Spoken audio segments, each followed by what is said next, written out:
eenyu waaqessiti? Waaqayyo waaqessiti. Kanaafuu amantaa sirrii, daandii sirrii, kitaaba qulqulluu bu'uura kan taasifate kana keessa namni hin jirre mootummaa waaqaatti galuu hin danda'u.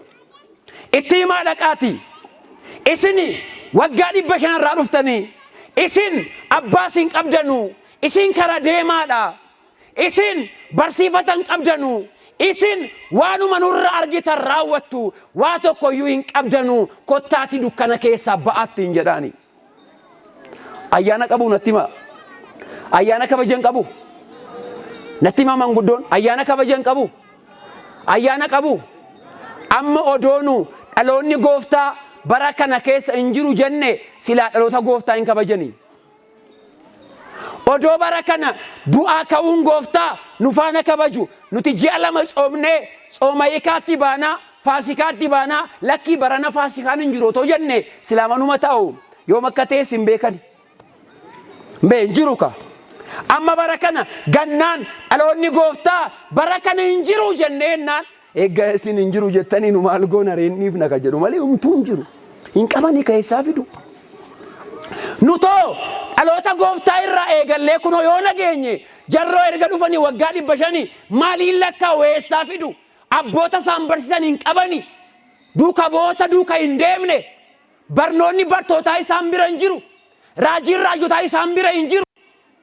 Abboonni keenya bartoota gooftaa irraa kan baratan barsiifanni isaanii isaan bira hin jiru.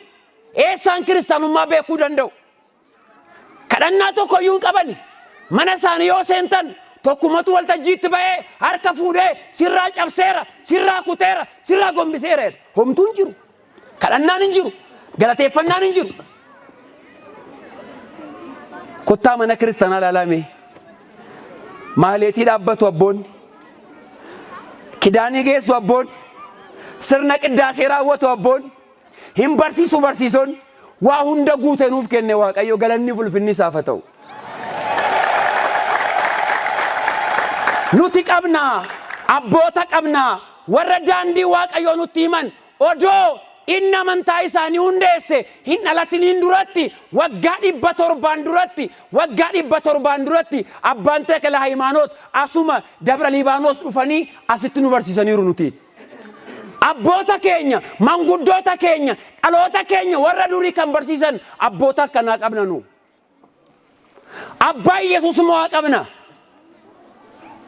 Abbaa Giyoorgii Saangaasachaa qabna. Yohaannis Afaan Warqee qabna. Qulqulluu Gorgoryoosiin, qulqulluu Baasiliyoosiin qabna. Qulqulluu Qeerloosiin qabna. Aangoon lubummaa keenya abbootarraa gooftaa keenyarraa ka'ee dhufe nurra ga'e. Lubummaan abboota keenyaarra qaban qeessonni lubummaa kana eessaa fiddani yoo jettani otoodhuma boodatti lakkaa adeemtanii waggaa 2000 irraa hangafa lubootaa Kiristoos bira gaa dhaqe kan jiraa hin jiru. Nama dhuunfaa waggaa 500 irraa biyya Jarman keessa jiru isa bira ga'ee dhaabbata hin cita.